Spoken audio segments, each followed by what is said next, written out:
우리나라 남자들은 부인을 위한 이벤트를 할 줄 몰라요.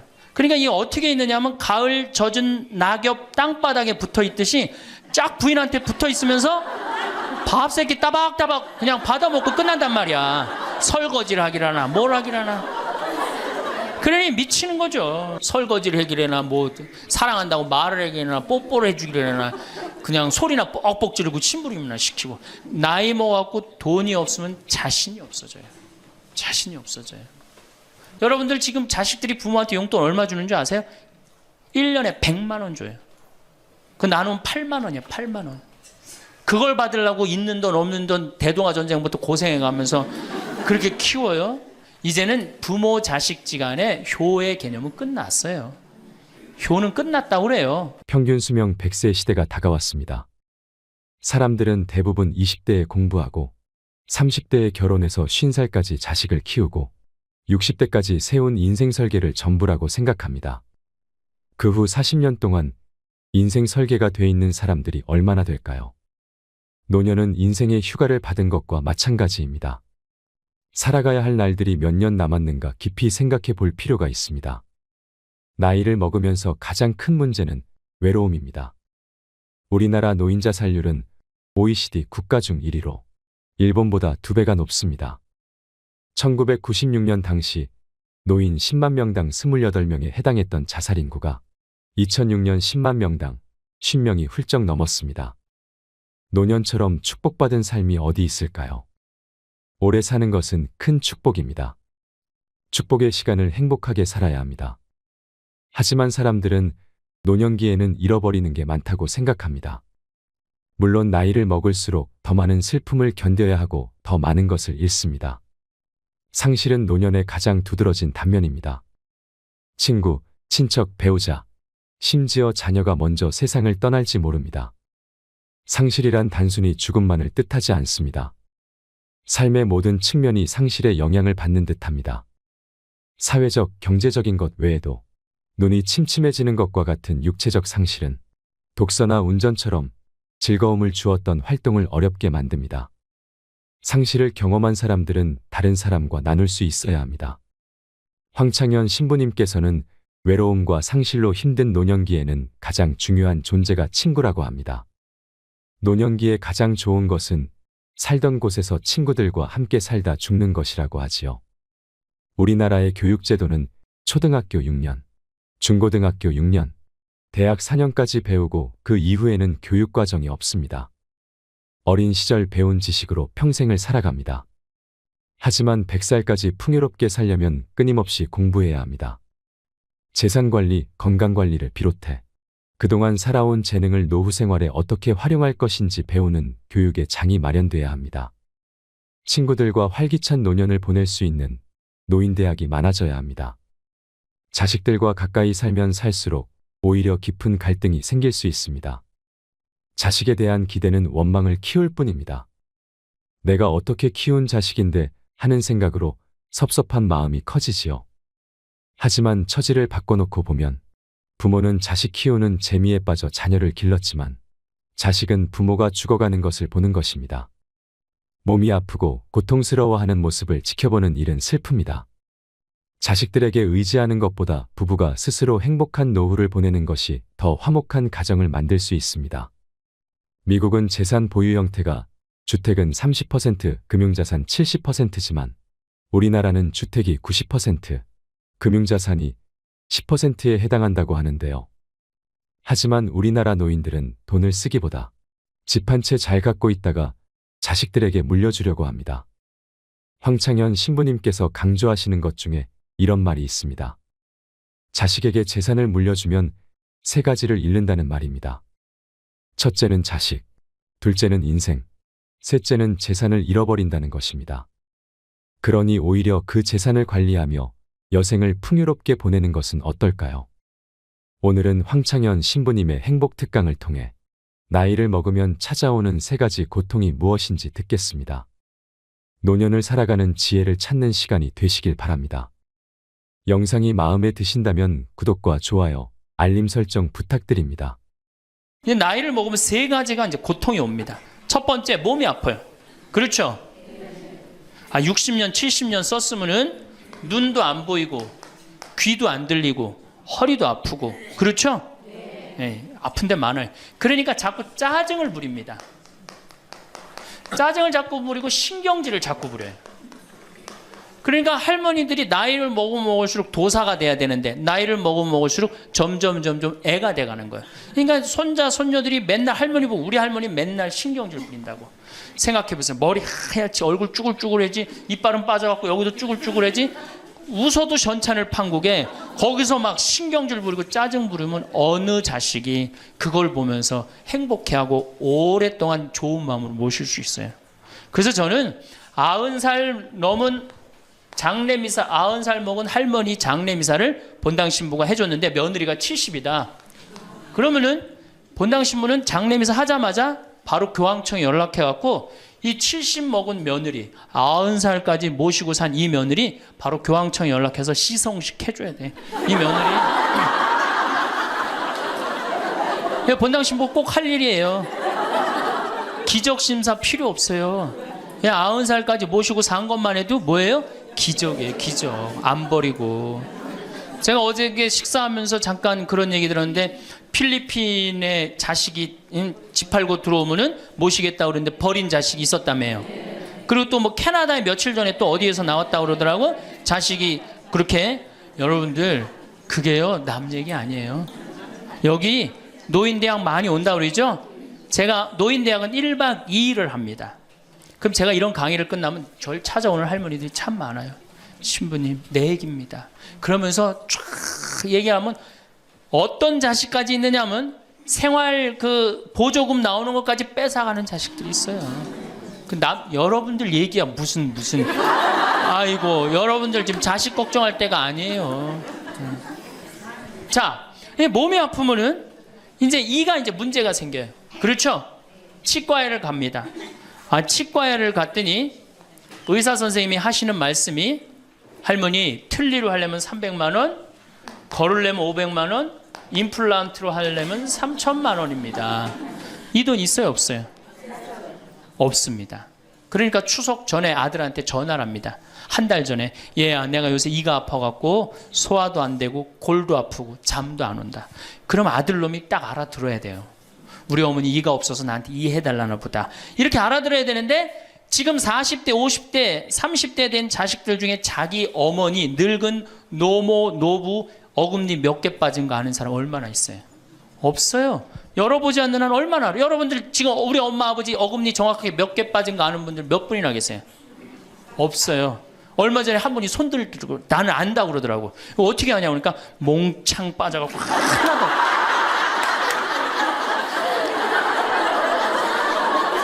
그러지 않는 한 자기 부모님 어금니 몇 개 빠진 거 아는 사람 없어요. 제가 지금 강의를 한 10만 명 이상 했는데 정말로 아는 사람들 없어요. 그러니까 이 아들놈이 한다는 소리가 어머니 소금으로 양치하세요. 헬 이빨이 있어야지 소금으로 해든지 말든지 했죠. 이 속으로 끓는 거죠. 2주 전에 또 전화를 합니다. 얘야 내가 요새 이가 더 아파갖고 소화도 안 되고 잠도 안 오고 골도 더 아프다. 어머니 왜 이렇게 내 말을 안 듣느냐고 소금으로 해래니까. 그리고 이제 아들이 추석날 와갖고 용돈을 주고 왔는데 딱 10만 원을 주고 갔다. 그러면은 이때부터 미치는 거예요. 이때부터 속이 끓기 시작하는 거예요. 젊었을 때는 자식 키우는 재미로 보는 재미로 그렇게 했는데 지금은 이제 내 몸 하나도 이제 건사하기 힘들고 죽지도 않으니까 막 속이 막 미치는 거예요. 어디 가서 얘기하고 싶은데 창피해요, 안 창피해요? 창피합니다. 그러니까 이제 누굴 찾아오냐면 이제 본당 신부를 찾아옵니다. 저를 이제 찾아오는 거죠.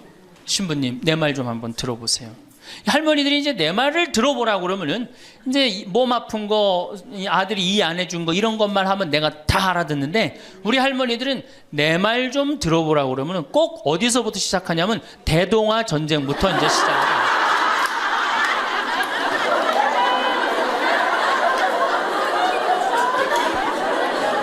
이래야지 이제 속이 풀리는 거예요. 내가 신부님 대동아 전쟁에 시집 와갖고 시집살이 한 얘기, 정말 고생한 얘기. 그래서 신부님 이제 해방이 됐어요. 해방이 돼갖고 좀 살만한가 했더니 글쎄 6.25가 터지지 않았어요. 6.25 아직 이빨 얘기 나오려면 멀었어요. 이제 6.25 그리고 이제 53년부터 참 우리 지금 70대 80대 된 할머니 할아버지들한테 잘해야 돼요. 53년부터 62년까지 똥구멍이 찢어지게 가난하게 고생한 얘기 합니다. 전 정말 몰랐어요. 똥구멍이 찢어지게 가난하다는 얘기를 참 많이 들었는데, 그래서 할머니한테 한번 물어봤어요. 할머니, 똥구멍이 찢어진 게 뭐예요? 신부님, 말도 마십시오. 6.25 전쟁 때 여러분 2차 세계대전에 쏟아놓은 폭탄을, 그거 남은 폭탄 다 우리나라에 다 쏟아붓었어요. 그러니 전쟁 끝나고 뭐가 있어요?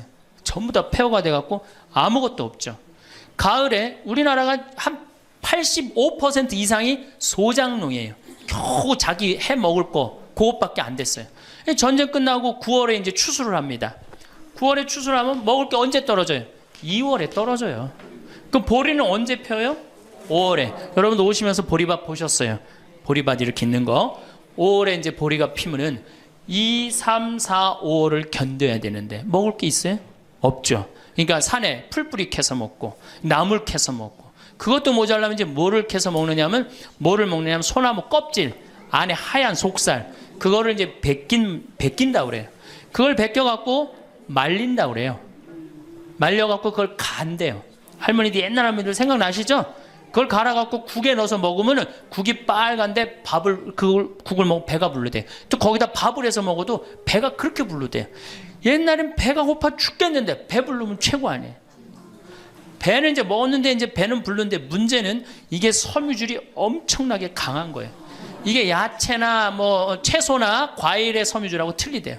그래갖고 이제 이게 들어가면 소화가 안 되고 딱딱하게 굳는 거예요. 수분이 빠지고. 대장에 가면 이제 딱딱한 돌덩어리로 굳는 거예요. 그 딱딱한 돌덩어리로 굳은 걸 빼내려고 그러니 똥구멍이 찢어지는 거예요. 신부님, 똥구멍이 찢어지게 가난하게 고생한 얘기. 그러니, 그리고 이제 내가 자식들을 이제 내 자식만은 고생을 시키지 않으려고 정말 내가 먹고 싶은 거, 쓰고 싶은 거, 다니고 싶은 거 안 하고 논 팔고 소 팔고 정말로 고생해서 내 자식을 키워놨는데, 내가 늙어서 이해해달라고 그러는데, 아니 이 10만 원을 갖다 줬습니다. 신부님 억울해서 못 살겠다, 분해서 못 살겠다, 그 얘기를 해요. 이 얘기가 사실 남 얘기가 아니에요. 제 얘기예요, 제 얘기. 제가 아버님 70살 때 종합검진을 해드렸어요. 종합검진을 이렇게 해드렸는데 깜짝 놀랐어요. 결과를 보고 어금니가 하나도 없으신 거예요. 어금니가 하나도 없어. 그래서 아버지, 제가 맨날 이렇게 갈비집에 가서 갈비 사드릴 때 뭘로 드셨느냐고 그랬더니 아들 신부가 사주는 거라 앞니로 그냥 대충 씹어갖고 삼켰다는 거예요. 정말 기가 막히죠. 내가 전국에 다니면서 강의를 이렇게 했는데 내 아버지 입 빠진 건 모르고 참 창피하더라고요. 그래서 마침 내가 이제 치과 의사 하나를 세례를 줬어요. 그래서 불렀어요. 내가 너 세례를 줬는데 내가 네 세례를 주면 내가 네 영적인 아버지다. 근데 우리 육적인 아버지가 이가 하나도 없다. 돈은 내가 요것밖에 없으니까 네가 아버지다 생각하고 완벽하게 해놔라. 뭐 가장 정성을 들여서 해놔라. 내가 뭐 그 병원도 축성도 해주고 다 해줬으니까. 그래갖고 정말 아버지 하듯이, 아버지라고 그래라 그냥. 그래, 아버지 하듯이 거의 1년 동안 매주일 공사를 한 거죠. 그래갖고 완벽하게 해드렸어요. 그 다음부터 이제 갈비집에 가도 이제 심지까지 뜯어 드시고, 그 다음부터 이제 지리산 꼭대기까지 뛰어 올라갔다 뛰어내렸다는 거예요. 두 번째, 친구가 없어요. 이거 아주 중요한 겁니다. 몸 아픈 거.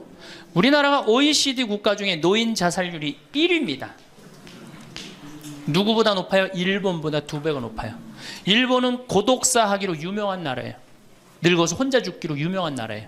근데 우리나라는 그 나라보다 자살률이 2배가 높아요. 왜? 경제적인 이유 때문에.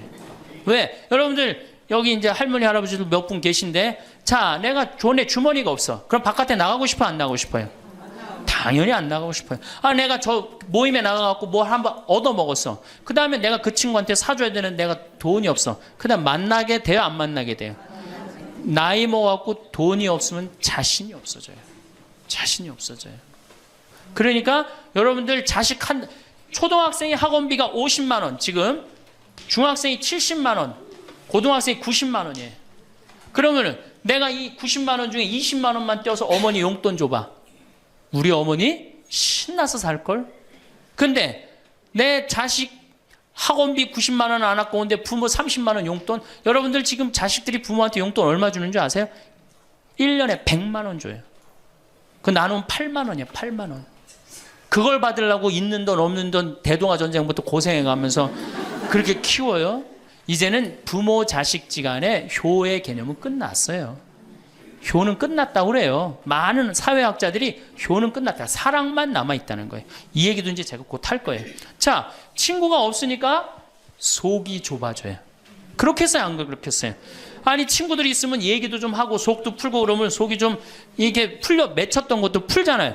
집안에서 이제 친구가 없으니까 가만히 방 안에서 이제 뒷방 벽에 이제 어느 학자가 우리나라 노인을 뭐라 그래? 쥐처럼 깜깜한 방에서 웅크리고 앉아있다고 그래요. 우리 할머니들이 내가 봉송체 가면 하고 있는 일이 깜깜한 방에서 진짜 웅크리고 앉아있어요. 쥐처럼.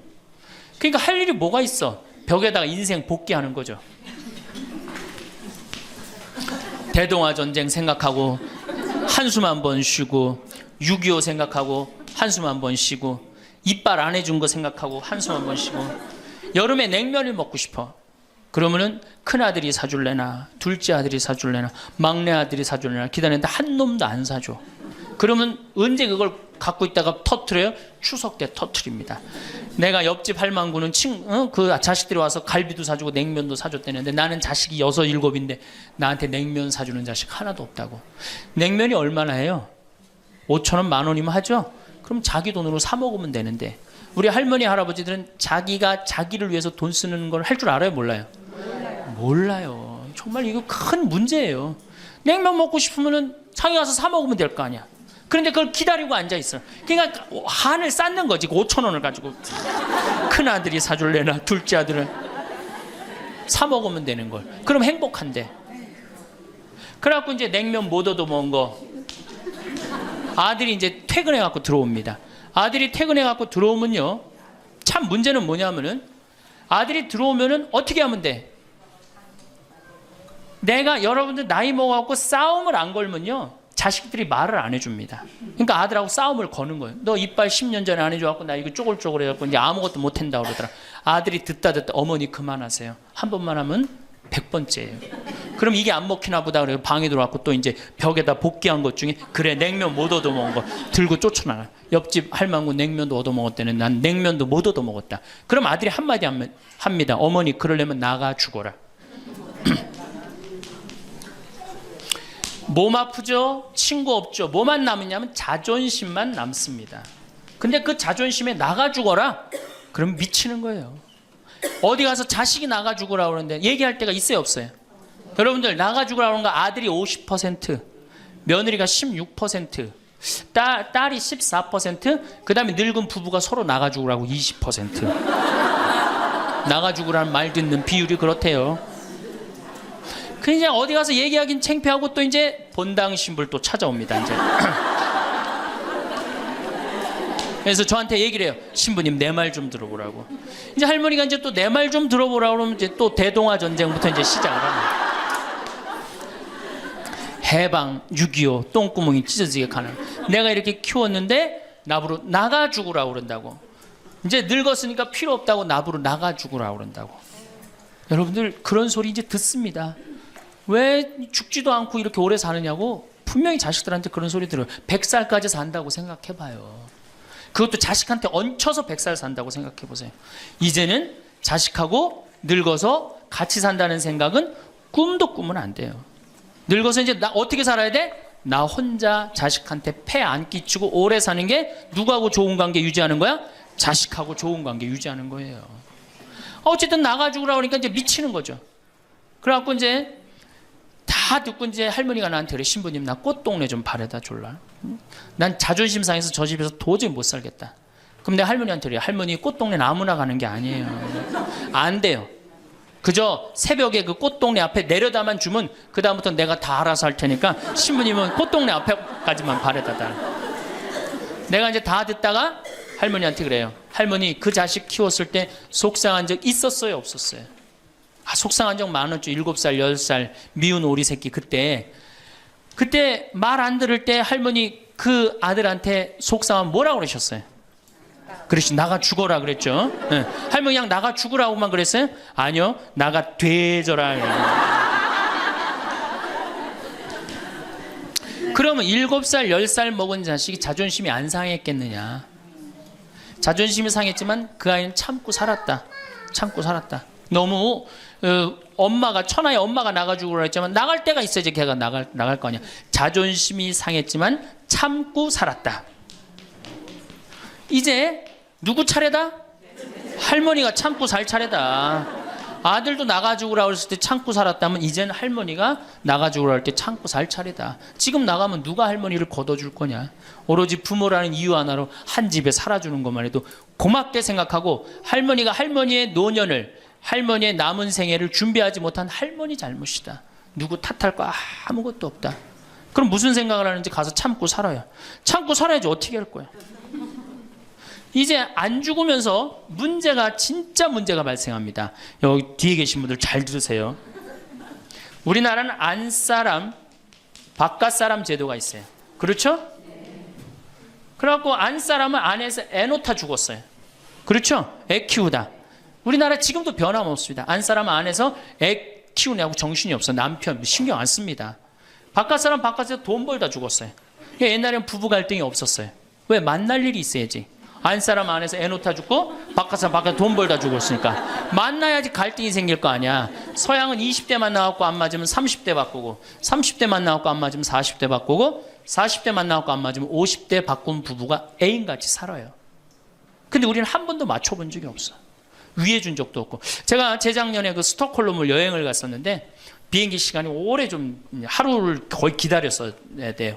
그래서 이제 저녁 비행기를 타려고 저녁 한 5시쯤에 라운지에서 이제 음식을 시켜서 먹고 있는데 내 앞에 60쯤 된 초로의 할아버지하고 초로의 할머니가 서로 끌어안고 뽀뽀를 하는데요. 이 남자가 이 이마야 눈에다 뽀뽀 한번 하고 I love you 하니 하고, 입에다 뽀뽀하고 I love you 하니 하고, 목에다 뽀뽀 1시간 이렇게 쪽쪽 빨아요. 걔네들은 그렇게 살고 그렇게 살아야만이 살아요. 근데 우리는 안사람은 안에서 애 키우다 죽고 바깥사람은 바깥에서 돈 벌다 죽으니까 서로 사랑을 할 시간이 없어. 근데 상관없었어. 왜? 평균 연령 38세, 46세 때는 아무 문제 없었어요. 그렇죠? 죽으면 끝이니까. 근데 이제 안 죽으면서 문제가 발생을 해요. 직장에서 너는 이제 그만 사회에서 쓸모가 없으니까 집으로 가라. 그래갖고 이 바깥 사람을 고홈 집으로 보낸단 말이야. 그래갖고 이제 안방에 이제 이 바깥 사람이 딱 앉아 있는 거예요. 그래갖고 안방에서 안 사람이 되는 거예요. 집안에 안 사람이 둘이 되는 거예요. 이게 아내가 뭐예요? 태양이라는 뜻이거든요. 집안의 태양을 아내라고 그러잖아요. 이 집안의 태양이 둘이니 이게 사이가 좋아요. 그리고 우리 남자들이 여자한테 하니 I love you 뽀뽀 쫙쫙 해대면서 그렇게 해요. 여러분들 사랑한다는 얘기 들어요, 안 들어요? 이게 우리의 큰 문제예요. 사랑한다는 말도 안 듣고. 이 우리나라 남자들은 부인을 위한 이벤트를 할 줄 몰라요. 그러니까 이게 어떻게 있느냐면 가을 젖은 낙엽 땅바닥에 붙어 있듯이 쫙 부인한테 붙어 있으면서 밥 새끼 따박따박 그냥 받아먹고 끝난단 말이야. 설거지를 하기라나 뭘 하기라나. 그러니 미치는 거죠. 그러니까 할머니들이 저한테 진짜 할머니들이 그런 얘기 많이 해요. 아유 정말 30년 40년 동안 밥 해대는 거 지겹다고. 지겹죠. 설거지를 해기래나 뭐 사랑한다고 말을 해기래나 뽀뽀를 해주기래나 그냥 소리나 뻑뻑 지르고 침부림이나 시키고. 근데 이 할아버지가 어떤 할아버지가 갑자기 심장마비로 죽었어요. 그냥 얼마나 할머니가 좋아. 심장마비로 죽었으니. 병원에 가니까 의사가 딱 청진길 대더니 할아버지 돌아가셨다고 심장마비로. 이제 간호사한테 다 처리해갖고 냉도실로 모시라고.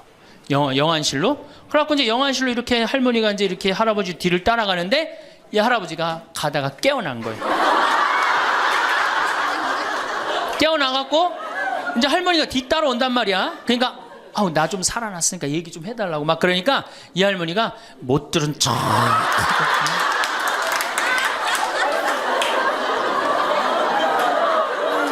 할아버지가 조금 있으면 완전히 이제 냉동고로 들어가게 생겼단 말이야. 말은 안 나오고 더 애절하게 나 좀 살아났으니까 얘기 좀 해달라고. 그러니까 이 할머니 하시는 말씀이 할아버지 다리를 치면서 이 양반아 의사가 죽었대는데 왜 이렇게 말이 많으냐고. 반대로 우리 여성들, 우리나라 이 여성 아내들이 남편한테 잘하느냐? 여러분들 남편한테 잘하세요? 여러분들 남편이 바깥에 나가면 왕 대접받는 남편이 얼마나 있을 것 같아요?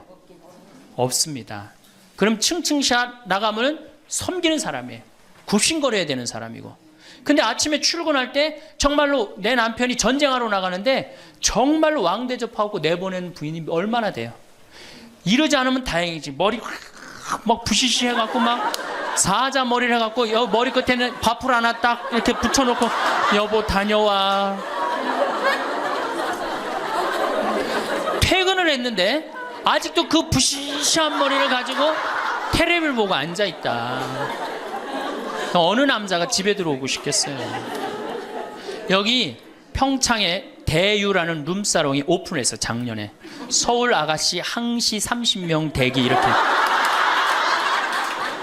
그러면 여러분들 남편이 어디 가면은 왕대접 받아요. 그러니까 여러분들이 남편을 룸사롱으로 내모느냐 집안으로 끌어들이냐 누구한테 달려있는 거야? 여러분들한테 달려있어요. 그런데 그래서 일주일에 한 번 남편을 위해서 요리를 하라는 거예요. 부인이 정말로 지혜로운 부인은 요리를 한 번씩 하라는 거예요. 그래서 낙지볶음도 하고 요새 그 텔레비에 보면 이렇게 홍어 이렇게 삭힌 것도 많이 홈쇼핑으로 보내주잖아요. 딱 해갖고 삼합 딱 해갖고 와인 하나 딱 준비하고 이브닝 드레스도 좀 쫙 입고 이런 이벤트가 있어야지 60년을 같이 살지. 무슨 재미로 60년을 살아요. 이건 뭐 김치찌개 한번 해줬단 말이야. 부인이 저녁에 김치찌개 해줬는데 다음날 아침에 출근할 때 보니까 그거 졸여갖고 이제 또 내놨단 말이야. 저녁에 퇴근할 갖고 왔는데 그걸 볶아갖고 또 내놨어.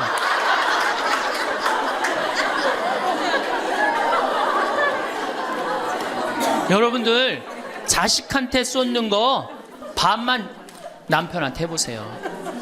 여러분들 아마 얻고 살 거예요. 나이 먹어서 유일한 친구가 누굽니까? 남편이고 아내밖에 없어요. 제가 평택에서 본당 신부를 할 때 할머니 한 분이 남편이 평생 바람 피고 노름하고 술 먹고 나가서 딴살림했어요. 근데 이 할아버지가 늙어갖고 중풍이 걸린 거예요. 중풍이 걸려갖고 반신불수가 되고 집에 들어온 거예요. 그러니 이 할머니가 믿겠어요, 안 믿겠어요? 밉죠. 나만 보면은 빨리 죽었으면 좋겠다. 매일 입버릇처럼 했어요. 그러니까 이 할아버지가 또 말도 못하는 중풍이 이제 와갖고 고해성사를 이제 이렇게 할머니하고 할아버지하고 같이 들어와요. 그래갖고 이제 할머니가 이제 할아버지 잘못한 걸 다 나한테 얘기를 해줘요. 그러면은 할아버지가 그걸 받아들이면 되는데 안 받아들입니다. 할머니를 때리는 거예요. 내가 언제 그랬느냐. 그러니 난 내가 봐도 야, 저 할아버지 양심도 없구나. 그냥 젊었을 때 저러더니 늙어서 고해를 대신까지 해주는데 얼마나 고마워. 그런데도 그냥 그 할머니를 때리고 저렇게 구박을 하니 참 정말 빨리 죽었으면 좋겠다. 그런 생각을 했어요. 근데 그 할아버지가 돌아가셨어요. 마침 내가 있을 때. 그래서 내가 장례 미사를 해주고 할머니 손을 꼭 잡고 그랬어요. 할머니 이제 그동안 고생 많이 했으니까 이제 편안하게 집에 가서 이제 행복하게 쉬시라고 남은 여생. 그래갖고 이제 할머니를 보냈는데 그 밤 11시에 할머니가 전화를 했어요. 신부님 우리 집에 좀 와달라는 거예요. 한참 자는데 왜 그러시냐고 그러니까 그 병상에 누워있던 남편이 없으니까 이 집이 그렇게 무섭고 쓸쓸하고 외롭고 허전하다는 거야. 지금 빨리 와서 기도를 해달라는 거야. 그래서 자다가 또 옷도 갈아입고 이제 내가 가고 그 할머니 이제 안수기도 해주고 이제 손잡고 기도해주고 오면서 늙어서 남편이 죽는다. 그날로 여러분들은 아무것도 아니에요. 완전히 홀로 되는 거예요. 그러니까 정말로 귀하게 지금 자식을 귀하게 해줘야 돼. 남편을 귀하게 해줘야 돼. 그러니까 오늘 당장 집에 가고 학원 끊어요. 학원 끊고 대학 다닌 자식 있으면 당장 휴학시키세요. 자, 맨 마지막으로 이제 돈이 없어. 이게 이제 제일 큰 문제죠. 그렇죠? 돈만 있으면 어떻게 해요? 자식하고 관계가 굉장히 좋습니다. 돈만 있으면. 어느 정도로 좋으냐? 작년에 내가 여기 우리 생태마을에 콩을 계약 재배를 했어요. 계약 재배를 했는데 1억 원어치 정도 콩을 샀어요. 그런데 제가 무슨 일이 좀 생겨갖고 돈이 없어졌어요. 있던 돈이. 그 돈이 이제 한 2달이나 3달 후에 나오는데 농민들은 빨리 돈을 달라는 거예요. 이 계약 재배해갖고 왜 안 주냐. 그래갖고 쩔쩔 매는데 꼭 요맘때예요. 우리 어머니가 딱 오시더니 아들이 막 쩔쩔 매고 사람들이 막 농민들이 왔다 갔다 하는 걸 보고 왜 그러시냐고 신부님. 그래서 내가 원래 계약 재배를 했는데 돈이 원래 한 2억이 들어오기로 했는데 그 돈이 안 들어왔고 내가 지금 못 줘서 지금 너무너무 당황스럽다고 그냥 그 얘기만 저는 했어요. 근데 어머니가 일주일 동안 있기로 하셨는데 그냥 집에 가시더라고요. 우리 누나한테 가자 그랬더니 차로 가셨어요. 다음날 어머니가 전화를 하셨어요. 신부님 내가 그 돈 해서 보냈다는 거예요. 하루 만에 어머니가 그 엄청난 돈을 해서 보낸 거예요. 아들이 그냥 뭐 그런 거 고생하는 거 보기 싫은 거지. 그래갖고 그 돈을 해갖고 싹 일주일 만에 싹 정리했어요. 나는 어머니가 얼마나 고마운 줄 몰라요. 저는요 우리 어머니가요 안 죽었으면 좋겠어요.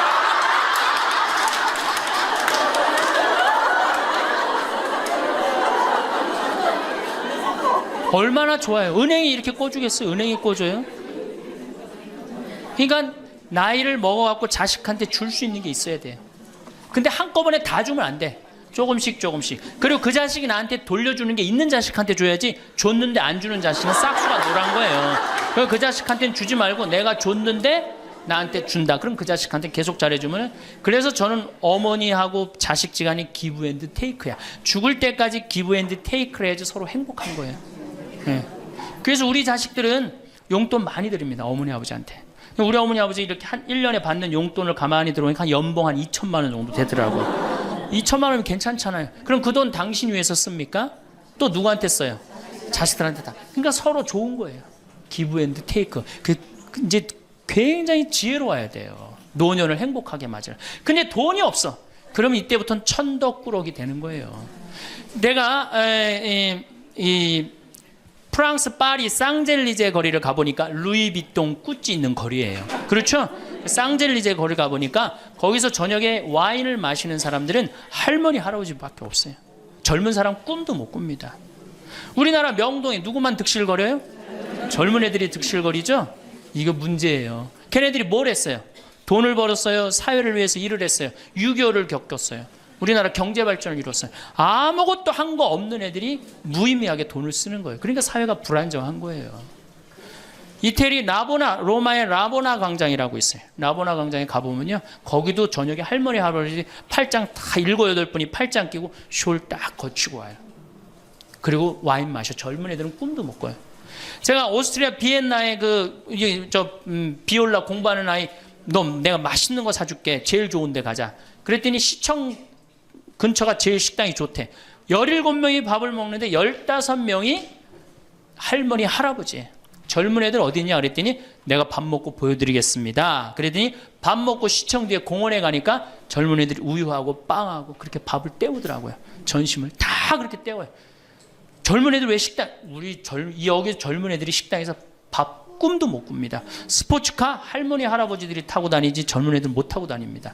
근데 우리나라는 명동에 가면 할머니 할아버지 없는데 어디 가면 할머니 할아버지 볼 수 있어요? 그렇죠.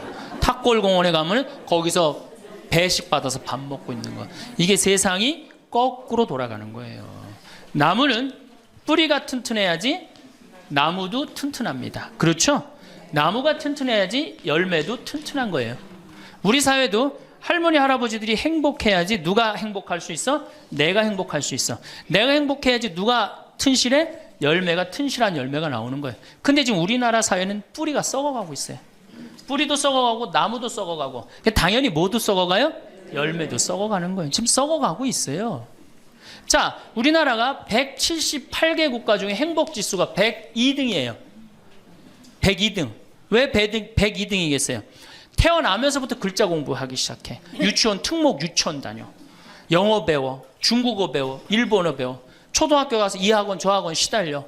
공부 못하면 완전히 나쁜 놈이야. 이 세상에서 정말 부모한테 불효자야. 중고등학교 그래서 자괴감 느껴. 대학교 가고 또 취직해야 돼. 그냥 죽어라고 입사 시험 보는데 실업자가 100만 명, 20대가 넘어. 대학을 졸업해도 취직도 못해. 그리고 어떻게 해서 결혼을 했는데 부모 돈 얼마를 뺏어요. 우리나라가 결혼 자금이 1억 7천만 원 들어가요. 미국 2,700만 원이에요. 그러니까 누구 돈 다 되는 거예요? 부모가 있는 돈 없는 돈 다 해주는 거. 미국은 안 해줍니다. 일본도 안 해줍니다. 일본의 부모가 어떤 부모가 훌륭한 부모예요? 결혼식 때 10만 엔 부조하는 부모 훌륭해요. 100만 원 부조하는 부모가 훌륭한. 그 더 이상 안 해줘요. 근데 우리는 있는 거 없는 거 다 해줘. 그렇죠? 있는 거 없는 거 다 해줘. 근데 자식이 죽으면 딱 좋은데 죽지도 않고 그걸 받은 은혜를 알아 몰라요. 받은 놈들은 끝까지 모릅니다. 이 열매 벌써 썩었어요. 그러니까 결혼해서도 자식 키우느냐고 고생, 집 얻느냐고 고생, 늙어서도 제대로 노년을 행복하게 즐기지 못해. 여행도 못 다니고 뒷방에 웅크리고 있어. 애들 때도 괴롭고 결혼해서도 괴롭고 늙어서도 괴로워. 그러니까 행복지수가 몇 등이야? 102등이에요. 이게 다 누가 만들어내는 거예요? 여성이 깨어나야 되는 거예요. 여성이 깨어나야지 우리 사회가, 저는 이 세상에서 대한민국처럼 살기 좋은 나라 없다고 생각해요. 누가 뭐라 그래도 대한민국이 세계에서 제일 살기 좋아요. 음식점에 가면 물 공짜로 주는 나라 어디밖에 없어요? 대한민국밖에 없어요. 다 사 먹어야 돼요. 이 환경 하나만 해도 기가 막힌 거예요. 더 기가 막힌 거 뭔지 아세요? 아니 밥 먹었는데 커피도 공짜로 줘. 이게 정말 좋은 나라예요. 근데 왜 우리가 다 불행하다고 느끼느냐? 이 질서가 무너졌기 때문이에요. 여러분들은 노년에 행복한 노년을 가져야 돼. 그래서 제가 이제 다음 시간에는 어떻게 하면은 우리가 행복하게 살 수가 있느냐. 도대체 내가 성당을 나가는데 내가 도대체 행복이 뭔지 모르고 지금 살아간다는 문제가 있죠. 예수님이 뭐라고 그랬어요? 행복하여라. 그래서 다음 시간에는 행복에 대한 이야기를 하도록 하겠습니다. 감사합니다. 황창현 신부님의 강의가 어떠셨나요? 나이를 먹으면 3가지 고통이 찾아온다고 하는데요. 첫 번째는 몸이 아프고, 두 번째는 친구가 없고, 세 번째는 돈이 없다고 합니다. 이것을 반대로 말하면 건강을 관리하고, 친구를 잘 사귀거나 혼자서도 잘 사는 방법을 터득하고, 자식에게 다 주지 말고 노후 자금을 잘 관리하면 행복한 노후를 보낼 수 있다는 말도 될 수 있겠지요. 늙는다는 것은 그저 비참하고 슬픈 일일까요? 나이 들어서 행복이 뭔지도 모르고 살아간다면 그것만큼 불행한 것은 없을 것입니다. 그러니 지금부터라도 지혜로운 노후를 보내기 위한 준비를 해나가야 합니다. 나이 먹으면 찾아오는 3가지 고통을 어떻게 잘 해결해 나갈 것인지 생각해 보셨으면 좋겠습니다. 건강하고 외롭지 않고 부족함 없는 노년이 되시길 바랍니다. 이상으로 책틀맨이었습니다. 지혜를 쌓는 당신의 오늘이 아름답습니다. 더 좋은 영상으로 찾아뵙겠습니다. 만약에 내가 장가를 갔다 하면은 그때 맨날 마누라한테 두들겨 맞으면서 마누라가 그래서 나가 죽어! 그렇게 살 거면 맨날 그런 소리 들었을 거야. 여러분들, 여행은 가슴이 떨릴 때 가야지 다리가 떨릴 때 가면 안 됩니다. 임신을 하는 순간 내 뱃속에 서울대학 C가 들어왔다. C. 이 사람으로 안 보여. C로 보여. C로. 근데 요즘 젊은 엄마들은 내가 요즘 또 알아보니까 한글만 안 가르친대요. 아침 일어나고 애한테 한다는 소리가 Good morning, my baby. How are you today? 영어로 하는데 영어로. 정신이 나간 거죠. 10년 전에 미국 하버드 대학에서 처음으로 행복론이라는 강의를 열었다고 합니다. 처음에는 많은 사람이 하버드 대학에서 행복론이 필요 있을까 하고 의아하게 생각했습니다. 하지만 수강생 7명으로 시작한 강의는 해를 거듭할수록 인기를 더해 1년에 1000명 이상이 듣는 명강의가 됐습니다. 우리가 이 세상을 사는 이유는 행복하기 위해서입니다. 하지만 무엇이 자신을 행복하게 하는지도 모르고 무엇 때문에 살고 있는지 모르는 사람이 많습니다. 황창현 신부님께서는 불행하다고 생각하는 사람들에게 행복의 10계명을 토대로 강의를 해주시는데요. 행복 특강을 듣는 많은 분들께 생활 속 작은 실천으로 행복을 느낄 수 있도록 이끌어주고 있습니다. 우리 모두에게 꼭 필요한 행복의 10계명을 말씀드리겠습니다. 첫째, 운동하세요. 행복의 첫째 조건은 건강입니다. 미국 건국의 아버지 벤저민 프랭클린은 재산을 잃으면 조금 잃는 것이고, 명예를 잃으면 많이 잃는 것이고, 건강을 잃으면 전부를 잃는 것이다라고 했습니다. 몸이 아프면 모든 것이 귀찮고 자신감도 없어질 뿐만 아니라 돈도 빠져나갑니다. 둘째, 감사하세요. 하루에 5가지씩 감사하세요. 내가 가지지 못한 것을 안타까워한다고 해도 가질 수 없습니다. 내가 가진 것에 감사하는 것이 중요합니다. 억울하고 분한 것만 기억해서는 행복해질 수 없습니다. 즐겁고 행복했던 순간에 감사해 보세요. 셋째, 대화하세요. 평균 수명 100세 시대에서 숙제 중에 숙제입니다. 나와 맞는 사람과 이야기하는 것이 굉장히 중요합니다. 사람을 피하지 마세요. 노후에 혼자서 고립되면 고집스러운 노인으로 늙기 쉽습니다. 적극성을 가지고 사람에게 투자하세요.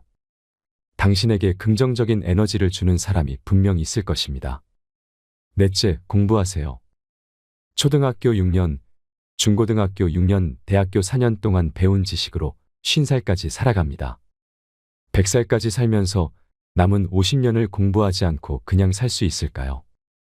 공부하면 세상에는 할 일이 너무 많고 역동적인 인생이 기다리고 있습니다. 배움에는 끝이 없다고 합니다. 노후를 행복하게 살아가는 지혜는 배움에 있다는 것을 잊지 마세요. 다섯째, TV 시청을 반으로 줄이세요. 현대의 하느님은 TV입니다. 거의 모든 가정의 거실 중앙에 TV가 놓여 있습니다. TV를 치우면 대화, 운동, 독서 등 할 수 있는 일이 많아집니다. 하루 종일 집안에서 TV만 보며 시간을 흘러보내기에는 너무 인생이 아깝습니다. 여섯째, 내가 기댈 수 있는 곳이 필요합니다. 특히 나이가 들수록 종교가 있으면 위안이 됩니다. 종교가 아니라 좋은 사람과 함께 시간을 보내는 것도 좋고, 책을 읽거나 산책을 하는 것도 좋습니다. 마음 공부를 할 수 있는 것이면 다 좋습니다. 내가 믿고 있는 가치관과 진리에 따라 살지 않으면 인간은 원하지 않는 방향으로 흘러가기 쉽습니다. 행복한 삶을 위한 내 기준이 없으면 인생이 원하지 않는 방향으로 흘러가기 쉽고 인간 본성이 원하지 않는 방향으로 가게 됩니다. 그러니 내가 마음 편히 기댈 수 있는 곳을 마련하세요. 일곱째, 웃으세요. 웃는 것이 행복으로 가는 최고 지름길입니다. 인간은 웃느냐 웃지 않느냐에 따라 행복이 결정됩니다. 웃는 사람에게 사람들은 매력을 느끼기에 인간관계도 좋아집니다. 여덟째, 먼저 전화하세요. 누군가 나에게 먼저 다가와 주기를 바라지 말고 먼저 다가가세요. 죽기 전에 가장 많이 후회하는 것 중에 하나가 왜 내가 먼저 그들에게 다가가지 못했을까? 왜 더 함께 시간을 보내지 못했을까라고 합니다. 그러니 친구와 가족들, 내 소중한 이들과 함께 시간을 보내세요. 아홉째, 자기 자신을 사랑하세요. 자기 자신을 사랑하지 않는 사람은 누구도 사랑할 수 없습니다. 자기 자신을 위해 시간과 돈을 쓰세요. 열째, 이웃에게 친절히 하세요. 자기 반성의 신앙생활은 이웃사랑으로 꽃을 피워야 합니다. 우리는 너무 인색하게 삽니다. 주변을 돌아보며 사랑을 실천하는 데 익숙해져야 합니다. 적어도 죽기 전에 내가 살아온 인생을 후회하며 가지 않도록 해야 합니다. 여러분, 나는 행복했습니다. 여러분도 행복하십시오라고 말할 수 있어야 합니다. 후회가 없으려면 우리는 행복하게 살아야 합니다. 황창현 신부님의 행복특강을 들으면 인생을 행복하게 사는 지혜를 깨달을 수 있습니다. 우리가 행복하지 않을 이유가 있을까요? 욕심을 조금만 내려놓으면 자유로움을 느낄 수 있을 것입니다. 황창현 신부님의 행복특강을 통해 인생을 살아가는 지혜를 찾는 시간이 되시길 바랍니다. 영상이 마음에 드신다면 구독과 좋아요, 알림 설정 부탁드립니다. 반갑습니다. 세상에 가장 허망한 약속이 뭐냐면 나중에 뭘 한다는 거예요. 나중에. 제가 여러분들한테 강의 때 이렇게 말씀드렸어요. 여러분들, 여행은 가슴이 떨릴 때 가야지 다리가 떨릴 때 가면 안 됩니다. 기억나세요? 그런데 대개 한 50에서 60 되신 분들이 이때 여행을 가고 싶어, 말대로. 여행을 가고 싶은데 지금 애도 교육도 시켜야 되고 결혼도 시켜야 돼. 그러니까 신부님 나중에 간다고. 나중에는 없어요. 가려면 언제 가야 돼? 지금 가야 돼. 지금. 금 중에 제일 소중한 금이 황금도 아니고 소금도 아니고 지금이에요. 지금. 여러분들 중에 이런 분들이 있어요. 아, 오늘 정말로 갈비가 먹고 싶다. 내가 아들을 셋을 키워놨는데 큰아들이 사줄래나 둘째 아들이 사줄래나 막내 아들이 사줄래나 이렇게 생각하는 분은 바보 중에 상바보예요. 왜냐하면은 아니 아들이 무당이야? 막 일하다가 엄마가 지금 갈비 먹고 싶어 하네? 오늘 가서 사드려야 되겠다. 이런 자식 있어요? 없어요? 없어요. 지금 갈비 먹고 싶은 거 누구만 알아? 나만 알아. 이거 누가 사줘야 돼? 내가 사줘야 돼. 누구 돈으로? 내 돈으로. 내 돈으로. 네. 여러분들이 행복하시고 싶으면은 뭐를 버려야 되냐면 거지 근성을 버려야 돼. 거지 근성. 누가 사주기를 바라는, 누가 나를 행복하게 해주기를 바라는 이 거지 근성을 버려야 돼. 먹고 싶은 거 있으면 누가 사 먹어야 돼? 내가 사 먹어. 행복하고 싶으면 누가 행복하면 돼? 내가 행복하면 돼. 언제? 나중에 말고 언제? 지금. 여러분들 지금 어느 교수님이 한 얘기지만은 아이스크림이 있어. 이 아이스크림이 있는데 너무 더워. 그럼 이거 어떻게 해야 돼? 먹어야 돼. 언제 먹어야 돼? 지금 먹어야 돼. 이거 나중에 먹는다고 놔두면은 이거 녹아서 남아있어요? 안 남아있어요?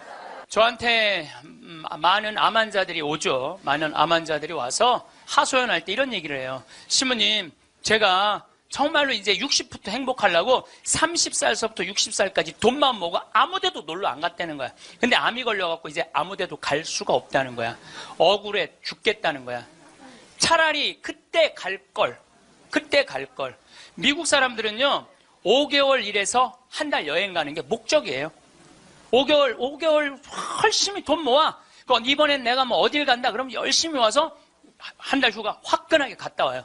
또 한 5개월 열심히 모아. 또 한 달 화끈하게 왔다가. 그래서 그 사람들 한 30년 동안 살면서 거의 60번 정도의 휴가를 멋있게 갔다 오는 거예요. 근데 우리나라는 30살부터 60살까지 나중에 가려고 한 번도 안 가. 근데 덜커덕 뭐가 걸려? 암이 걸려갖고 이거 뭐 죽을지 살지 이거 모르는 그런 상황에 들어가는 경우가 많다는 거예요. 행복하려고 그러면 언제 행복해야 돼? 지금 행복해야 돼. 지금. 나중에는 기다려주지 않는다는 얘기예요. 그래서 투자를 하고 싶어도 여러분들이 가장 어리석은 투자가 뭐냐면 주식 투자예요. 주식 투자. 여기 지금 주식 투자하는 분들 분명히 계실 거예요. 자, 주식 투자를 할 동안은 돈 써요? 못 써요? 못 써요. 그런데 제가 모 은행의 지점장들 300명한테 강의를 한 적이 있어요. 근데 그분들이 나한테 이렇게 말을 해요. 대개 주식 투자하는 개인의 96%는 평생 하다 보면은 5천에서 1억 정도는 다 손해보고 나간다는 거. 96%가 써보지도 못하고 날리는 거야. 써보지도 못하고. 저는 요즘 필라테스라는 걸 해요. 제가 필라테스를 하는데 그런데 제가 뭐 관절염이 있으니까 안 쓰는 근육들이 너무 많더라고. 일주일에 2번 하는데 내 몸이 나한테 그러더라고. 주인님 너무너무 감사하다는 거야. 나한테. 왜 이렇게 나한테 잘해주느냐고. 필라테스를 하죠. 그 다음에 내가 영어 공부하죠. 나한테 하는 투자는 아깝지 않아요. 그런데 주식 투자는 써보지도 못하고 날리는 거야. 아니 여러분들 5천만 원을 날린 분들 내가 물어볼게요. 여러분들 그 5천만 원을 갖고 자기한테 투자했어. 자기 신앙에 투자했어. 5천만 원을 가지고 이스라엘 성지순례를 10번을 갔다 왔다고 생각을 한번 해봐요. 그럼 여러분들은 지금 10번 갔다 온 분들은 예수님하고 트고 지낼 수 있어요. 이스라엘 성지순례 10번 갔다 온 분들은 예수님하고 그냥 맘먹고 막 트고 그냥 얘기할 수 있어. 그게 나 주식 투자 5천만 원을 해갖고 한 푼도 못 건져갖고 아이고 속이야 아이고 가슴이야 이러고 사는 게 나아요. 어느 게 나아? 그러니까 오늘부터 주식 다 팔고 어떻게? 자기한테 투자하세요. 네. 나중에 투자하지 말고 언제 투자해? 지금 투자해야 돼. 지금 투자해야 돼. 그러니까 우리는 어떻게 행복한지도 모르고 서로 무시하고 사는 게 기쁨이 뭔지도 모르고 살아. 어쨌든 우리 이 대한민국의 건국이념은 돈이야. 돈이기 때문에 돈을 벌어야 되는데 땅덩어리가 넓어요? 캐나다는 우리나라보다 102배가 나라가 넓어요. 102배가 나라가 넓은데 이 나라는 나무만 팔아도 100년을 먹고 산다는 거예요. 나무만 팔아도. 사우디아라비아는 석유만 팔아도 국민소득이 7만 달러에 아무것도 안 해도. 근데 우리나라는 아무것도 없어. 땅도 안 넓고 자원도 없고. 그러니까 우리는 돈을 벌으려면 어떻게 해야 돼? 오로지 믿을 건 뭐 하나밖에 없어? 머리밖에 없어. 그러니까 우리는 돈을 벌으려면 뭐를 해야 되냐면 공부를 해야 돼. 공부. 엄마들이 이렇게 얘기를 합니다. 너 공부해서 훌륭한 사람 돼야 돼. 너 공부해서 너의 재능을 개발해야 돼. 이렇게 말하는 엄마가 없어요. 이놈 새끼야 너 커서 무시 안 당하고 돈 많이 벌려면 공부 열심히 해. 그러니까 우리는 공부를 왜 하냐면 무시 안 당하고 돈 벌으려고 공부하는 거예요. 애가 노래를 너무 잘해. 그럼 엄마가 이렇게 얘기해. 너 그렇게 맨날 배짱이처럼 노래하다가 나중에 커서 굶어 죽어 이놈 새끼야. 공부를 잘해야지. 공부를. 국영수를 잘해야 돼. 국영수. 노래는 공부가 아니야. 애가 그림을 너무 잘 그려. 너 그렇게 맨날 그림 그리다가 너 그림쟁이들이 나중에 굶어 죽어 이놈의 새끼야. 너 공부를 잘해야지. 공부. 국영수를 잘해. 국영수. 애가 공을 너무 잘 차. 너 이렇게 밤새 돌아다니면서 공 차다. 너 커서 굶어 죽어 이놈의 새끼야. 빨리 들어와서 공부를 해. 그래갖고 뭘 해야 되냐면 국영수를 해야 돼. 그래서 우리나라는요. 학교를 다니면 다닐수록 자기 재능을 죽이는 교육을 하는 거예요. 여러분들 노래 잘하고 공 잘 차고 그림 잘 그리고 물건 잘 만드는 거 제주고 공부 중에 공부예요. 근데 우리는 그걸 공부라 생각 안 해. 오로지 공부는 뭔 줄만 알아? 국영수만 공부를 알고 있어. 국영수만. 전인지 선수 알죠? 전인지 선수 골프 선수예요. 키가 175cm에 나보다 10cm가 더 커요. 나는 원래 167cm였는데 줄었어. 2cm가. 줄었어. 나보다 어쨌든 10cm가 더 커요. 지금 현실적으로는. 그런데 이 전인지 선수가 US 오픈, 일본 오픈, 한국 오픈, 또 한국에서는 5승을 했어요. 그래갖고 21살짜리가 벌은 돈이 20억이 넘어요. 한 해만. 근데 전인지 선수는 초등학교 5학년 때 우리나라 12,000명 수학 경시대에서 모여갖고 똑똑한 애들 모여갖고 수학 경시대 중에 1등한 애, 대상 받은 애. IQ가 무려 138이에요. 이지 선수를 공부를 가르치고 싶지 않았어요. 골프를 가르치고 싶었어요. 그래갖고 오전 수업 끝나고 골프 연습장 보냈어요. 오전 수업 끝나고 골프 연습장 보냈어요. 교감 선생님이 난리가 났어요. 아니 이 천재를 왜 수학연재를 운동을 시키느냐. 수학을 가르쳐야지. 그랬더니 조퇴를 계속 해주는 거야. 수업을 안 해주고 오전 수업하고 골프 연습장 가면 조퇴. 오전 수업 끝나고 골프 연습장 가면 조퇴. 수업을 안 쳐줬어요. 그러니까 이 아버지가 참 대단한 아버지야. 내가 보기엔 충청도 서산에 있는 초등학교 자기 딸을 제주도 광양초등학교로 전학을 시켜버려요. 골프 가르치고 싶다고. 그래갖고 전인지 선수는 이렇게 훌륭한 선수가 됐어요. 여러분들 전인지 선수가 지금 수학 영재로 매일 학원에 막 새벽 1시, 2시까지 공부하고 그리고 특목고 고등학교 들어가고 서울대 합격했다고 칩시다. 매일 공부한 전인지 선수가 어떨까 했대. 안경 이렇게 두꺼운 거 끼고 분명히 그랬을 거예요. 안경 두꺼운 거 끼고 허리는 약간 꾸부정해갖고 머리도 이상하게 해갖고 이러고. 전인지 선수가 또 얼마나 예뻐요. 근데 그 미모도 다 없을 거야. 그냥 이러고 지금 서울대학 새벽 2, 3시까지 수학 문제 푸느냐고 그러고 앉아 있을 거예요. 그게 나요. 파란 잔디밭에서 드라이브 쫙 치면은 뒤에서 이 관중들이 굿샷 하고 한 번 US 오픈에 9억 딱 버는 게 어느 게 나요? 4일 동안 9억 버는 게. 이제는요. 공부 잘한다고 행복한 시대는 끝났어요. 자기 재능을 잘 키우는 사람이 행복한 시대가 온 거예요. 꼭 1등 한다고 행복해? 1등 한다고? 나는 고등학교 다닐 때 전교 610명 중에 597등 한 사람이야. 597등. 내 뒤에 딱 13명 있었어. 13명. 고등학교 1학년 때 정말 내 성적이에요. 그런데 작년이 내가 고등학교 졸업한 지 30년 되는 해. 작년이. 30년이 되면은 홈커밍 데이 행사를 한대요. 홈커밍 데이 행사라는 건 뭐냐면은 30년 만에 고등학교 졸업한 친구들끼리 다 모여. 호텔에서. 그래갖고 선생님 모셔다가 절도 하고 그 다음에 누가 출세했는지 누가 돈 많이 벌었는지 누가 잘 사는지 못 사는지 확인하는 행사래요. 그게 나는 작년에 처음 들었어. 그런 게 있는 줄. 왜냐하면 난 고등학교 졸업하고 동창 모임을 단 한 번도 나간 적이 없어요. 왜냐하면 길이 다른데. 기숙사 생활 저기 막 7년 하고 신학교 10년 하고 신부됐는데 친구들을 만날 일이 하나도 없었어요. 근데 내가 졸업한 고등학교는 지금 현역 국회의원이 3명 있어요. 당 대표도 하나 있어요. 우리 학교 졸업생 중에. 현역 국회의원이 3명이나 있어요. 그래서 우리 시의 시장님도 우리 학교 5년 선배야. 나하고도 아주 친해. 나하고도 아주 친해. 그러니까 명문이죠, 명문. 근데 이제 뭐 음악회도 하고 그 호텔에 모여갖고 하는데 초청 강의 시간이 있대요. 근데 동창들이 모여서 회의를 했대. 우리 학교 졸업생 중에 가장 훌륭하게 된 사람이 누구냐? 그 사람을 데려다가 강의를 듣자. 근데 나래, 나 597등. 아니 1등을 데려다가 듣지 왜 597등을 데려다 들어. 그거는 우리 학교 출신 중에는 정부에서는 현재 차관까지 올라가 있는 친구가 있대요. 차관까지. 꽤 명문 학교죠. 훌륭하게 된 사람은 나보다 훨씬 많아요. 근데 우리 친구들이 훌륭하게 된 사람을 초청한 게 아니에요. 자기가 하고 싶은 것 사는 사람을 초청한 거. 왜냐하면 난 중고등학교 때 가장 하고 싶었던 게 신부님이에요. 너무너무 신부님이 되고 싶었어요. 그래서 597등 가지고는 신학교 원서도 못 내는 거. 원서도 어디다가 원서를 내.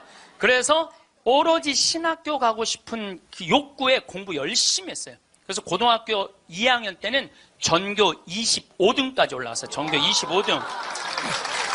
이것도 진짜고 이것도 진짜예요. 네.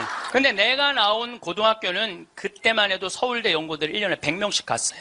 1년에 100명씩. 그렇게 성적이 좋았는데도 나는 서울대 연고대 관심도 없었어요. 오로지 어디만 관심이 있으면 신학교. 내 최고의 목표는 신학교예요. 신학교 합격을 했는데 온 세상을 다 얻은 것 같았어. 온 세상을.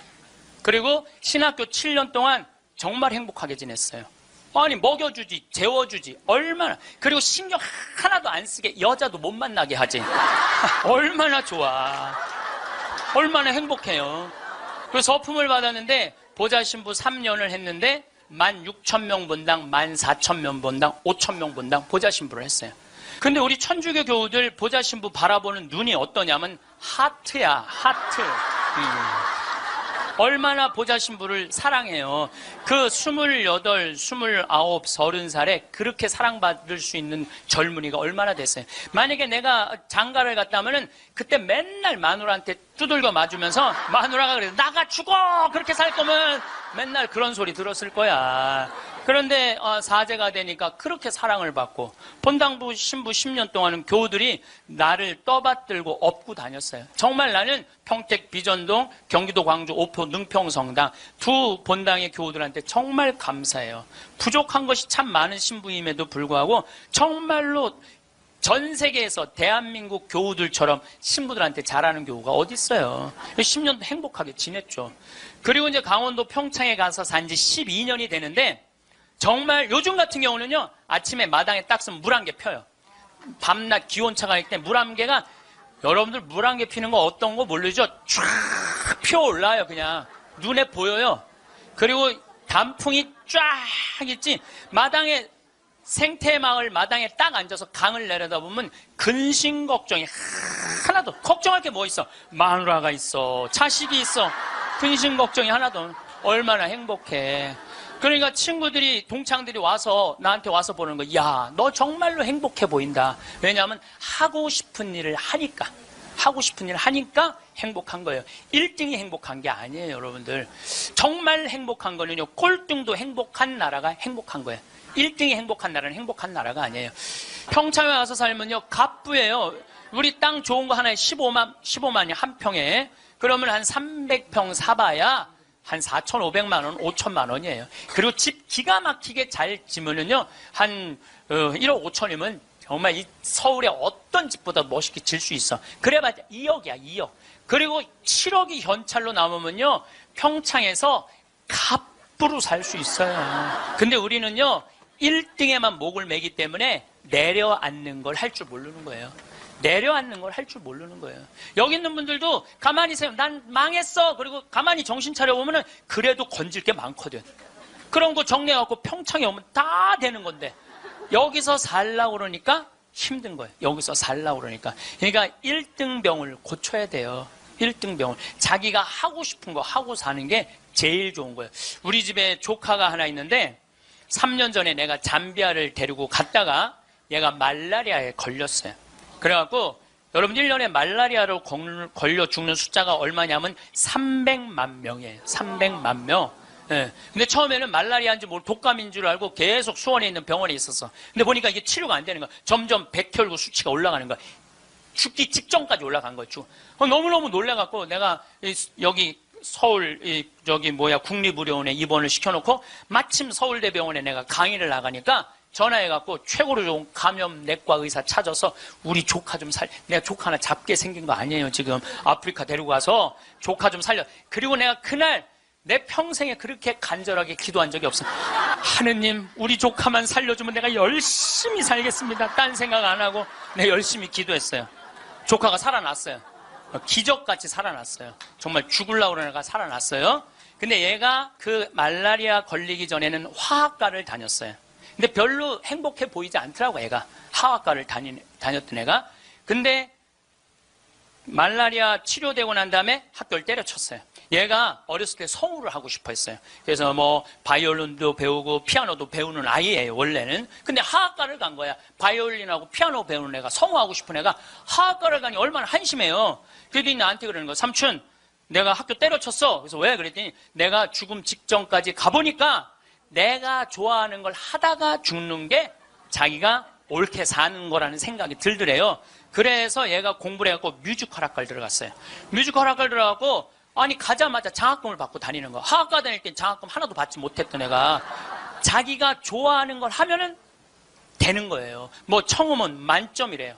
이번 축일 때 얘가 우리 생태마을에 와갖고 저 삼촌 때문에 내가 인생이 바뀌었다 그러면서 노래를 하는데요. 정말로 웬만한 기성 그 뮤지컬 가수보다도 정말 잘한다고는 좀 문제가 있겠지만 절대 노래를 기가 막히게 잘하더라고. 얘가 노래를 얼마나 잘하는지 얘가 나하고 목소리가 똑같아. 내가 심장이 떨리더라고, 심장이. 그런데 아버지인 우리 둘째 형이 나한테 하는 얘기가 지금 쟤는 대한민국에서 제일 행복한 애라고. 자기가 하고 싶은 걸 하니까. 그래서 내가 그 아이를 볼 때마다 너무 기특해갖고 이번 주 토요일 날도 노트라듬 드 파리라는 뮤지컬을 내가 끊어줬어요. 최고 좋은 좌석에 너 가서 보라고. 그러니까 애가 자기가 하고 싶은 걸 하니까 박수를 쳐주고 싶은 거야.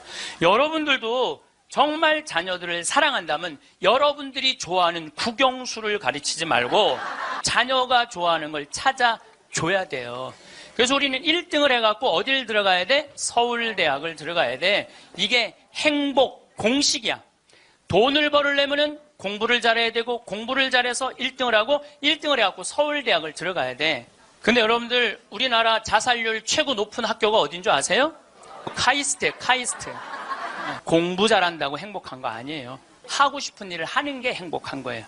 서울대학을 들어가야지 행복하고 인생에 성공했다는 이 대한민국 사람들의 머리를 뜯어 고쳐야 된다는 거예요. 그러니까 대한민국 엄마들은 임신을 하면은 내 뱃속에 생명이 들어왔다는 생각 안 한다니까. 임신을 하는 순간 내 뱃속에 서울대학 C가 들어왔다. C. 네. 사람으로 안 보여. C로 보여. C로.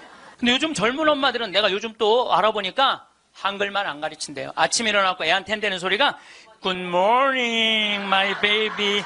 How are you today? 영어로 하는데 영어로. 정신이 나간 거죠. 그래갖고 엄마의 태를 10달 만에 열고 나왔어. 세상이 얼마나 멋있어요. 하늘도 예쁘고 단풍도 예쁘고 구름도 예쁘고.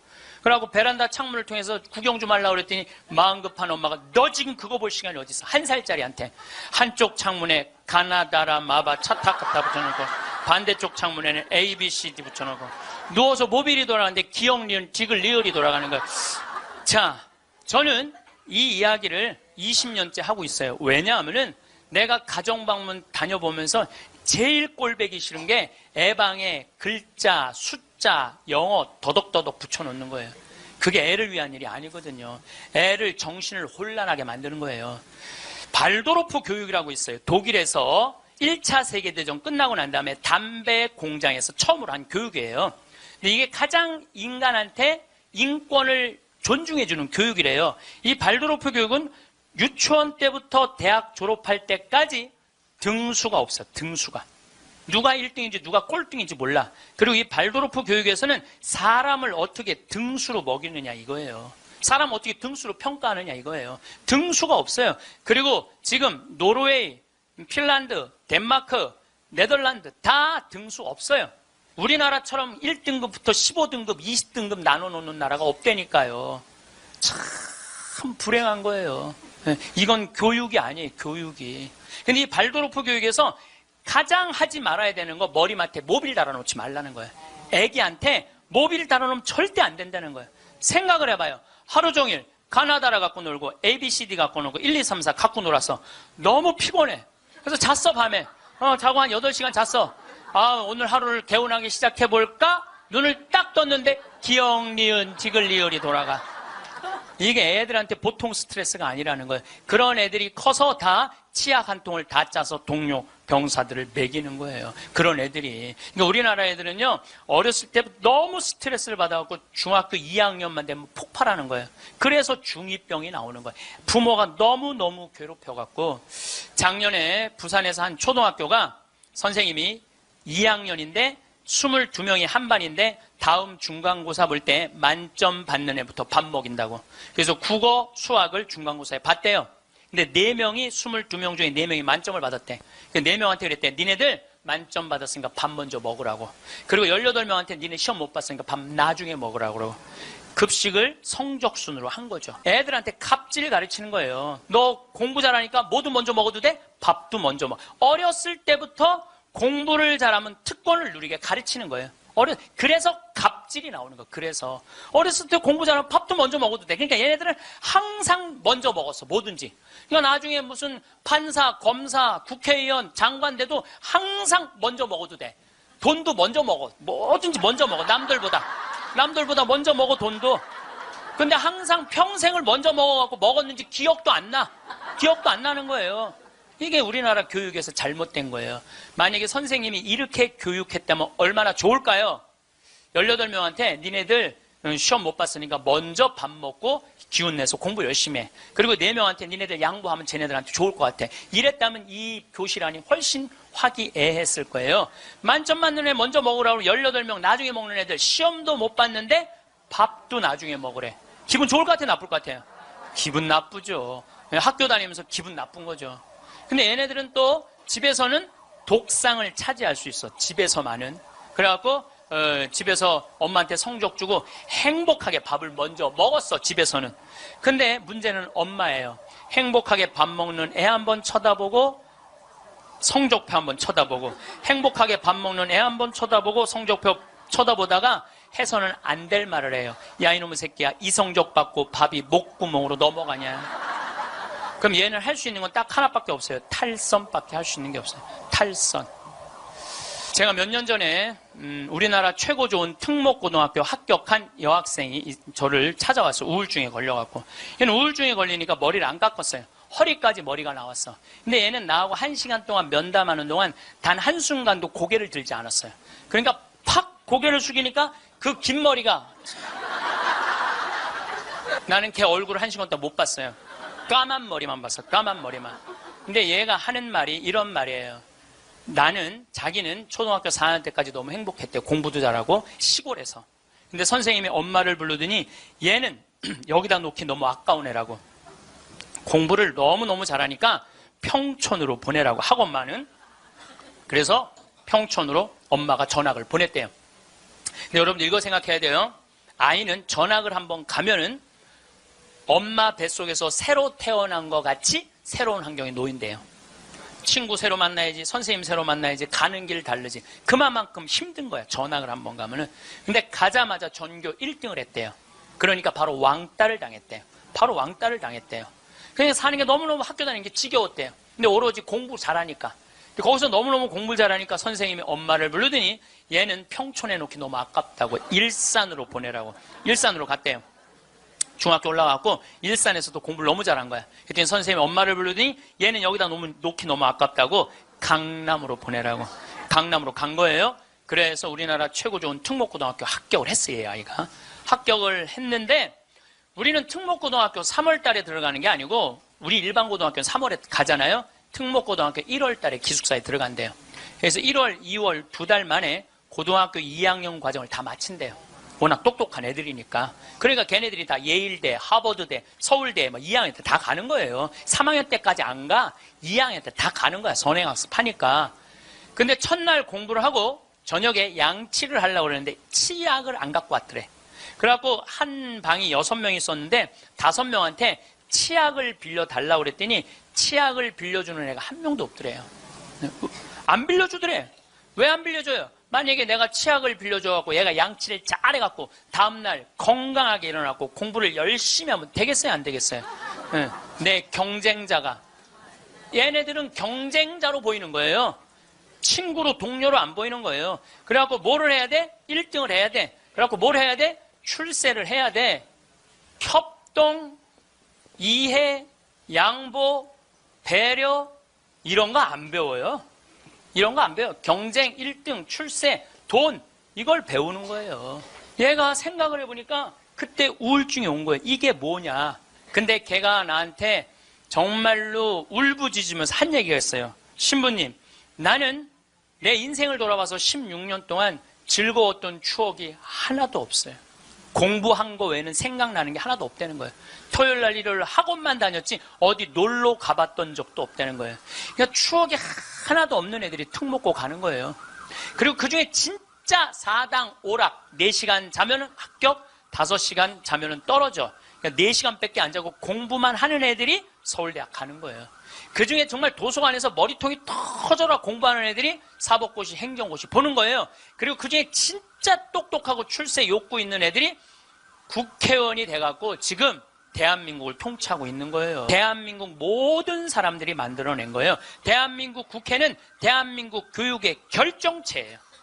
만약에 대한민국 교육이 협동하고 이해하고 양보하고 배려하는 걸로 가르쳤다면 우리나라 국회의원들 서로 항상 서로 여야가 합의 보고 협동하고 양보하고 그렇게 나갔을 거야. 근데 초등학교 때부터 그렇게 배운 적이 없어.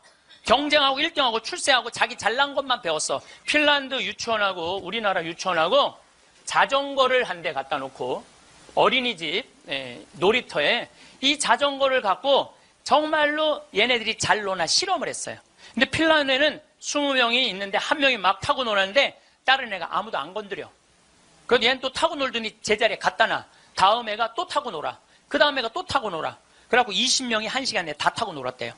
그런데 우리나라에는 딱 20명이 그 자전거, 새 자전거를 보더니 20명이 매달려갖고 네가 먼저 타내냐 내가 먼저 타내냐 싸워갖고 1시간 동안 한 명도 못 탔다는 거예요. 자, 여러분들 이게 EBS에서 5년 전에 한 실험이에요. 똑같은 자전거를 놓고 핀란드 애들은 다 타고 놀았는데 똑같은 자전거를 놓고 우리나라 애들은 한 명도 못 탔어요. 우리나라엔 지금 먹을 재산이 너무너무 많아. 나눌 게 너무너무 많아. 그런데 아무도 못 가죠. 너도 못 갔고 나도 못 갔고 하늘에서 붕 떠 있어. 천국은 나누느냐 나누지 않느냐로 결정돼요. 천국과 지옥은. 여러분들 이 하느님이 제가 늘 말씀드리잖아요. 하느님이 째째한 분이 아니에요. 천당, 지옥 다 먹을 거 상다리가 부러지게 차려놔. 너무 많이 차려놓으니까 상이 너무 커. 그러니까 젓가락이 저기까지 먹어야 되니까 우리 팔 2배만 해. 전부 다 젓가락에. 천국에 가보니까 살이 다 통통 쪘어. 왜 쪄? 이걸 찝어갖고 저쪽에 있는 애한테 너도 한번 먹어봐. 너도 한번 먹어봐. 너도 한번 먹어. 서로 먹여주는데 지옥은 자기 팔보다 2배 긴 젓가락을 쥐고 저만 먹으려고. 이 자전거하고 이거하고 똑같은 거예요. 우리나라도 지금 똑같아요. 우리나라 정말 돈이 많은 나라인데 다 여유가 생겼는데 아직도 자기 입에만 집어넣으려고 그러는 거야. 그러니까 협동, 이해, 양보, 배려가요. 미래 세계는 성공할 수 있는 길이에요. 경쟁, 1등, 출세가 성공의 길이 아니에요. 빌 게이츠가 며칠 전에 얘기했잖아요. 미래 세계는 나누는 나라가 경쟁이 있는 나라라고. 제가 1년에 도로를 9만 킬로를 다녀요. 내 차로 9만 킬로. 택시 기사들이 1년에 얼마를 뛰느냐 하면 4만 5천 킬로를 뛰어요. 근데 나는 9만 킬로를, 나는 택시를 했어도 택시 기사들보다 2배 돈을 더 벌었을 거야. 9만 킬로를 뛰니까. 그러니까 하루 중에 보통 도로에서 6시간 정도 있어요. 근데 매일 그렇게 있어요. 그러니까 도로에서 벌어지는 일은 세상 어느 누구보다도 내가 많이 알아요. 오늘도 영동고속도로로 나왔는데 영동고속도로가 4차선이야. 4차선이면은 1차선은 추월 차선이에요. 추월 차선. 추월하면 들어가 줘야 돼요. 추월하면 들어가 줘야 되고 추월하면 들어가 줘야 돼. 왜냐하면 뒤에 바쁜 차들 가라고. 내가 이탈리아를 가보니까 이탈리아는요 1차선이 보통 130에서 140으로 달려요. 추월하는 차들이니까 쫙쫙. 그리고 만약에 100km로 달리는 차들이 있으면은 막 뒤에서 상향등을 막 켜요. 비키라고. 그러면은 막 달리다가도 뒤에서 막 상향등을 켜잖아요. 내가 지금 천천히 가나 바로 빠져줘요. 내가 그걸 보고 내가 촌놈 유럽 여행기 그 책에도 썼지만은 너무 신기한 거야. 그냥 쉑쉑 가는 거예요. 그리고 바로바로 비켜주고 너무 신기하더라고요. 근데 우리나라는요 1차선에서 시속 95km로 앞에는 3km가 뻥 뚫려 있어. 그래도 단 한 번도 차선 안 바꿔요. 자기 때문에 뒤에 1km가 꽉 막혀 있는데도 한 번도 차선 안 바꿔요. 오로지 1차선으로만 가. 왜 그런 줄 알아? 우리는 1등에 한이 맺혀갖고 도로도 1차선으로 1등에 한이 맺혀 도로도 1차선으로 가야 돼 우리는. 네. 4차선으로 가면은 내가 꼴등하는 기분이 들어요. 4차선. 그래서 여러분들 한번 보세요. 우리나라 이제 4차선 도로를 가보시면은요 4차선이 텅텅 비일 때가 대부분이에요. 1차선은 꽉 차도. 죽으나 사나 1차선이야. 그러니까 너무 열받으니까 쫓아가갖고 이 야구방망이로 앞에 앞유리를 깨고 삼단봉으로 내리치고 비비총으로 쏘고 서로 양보를 못하는 거예요. 자존심이 상하는 거예요.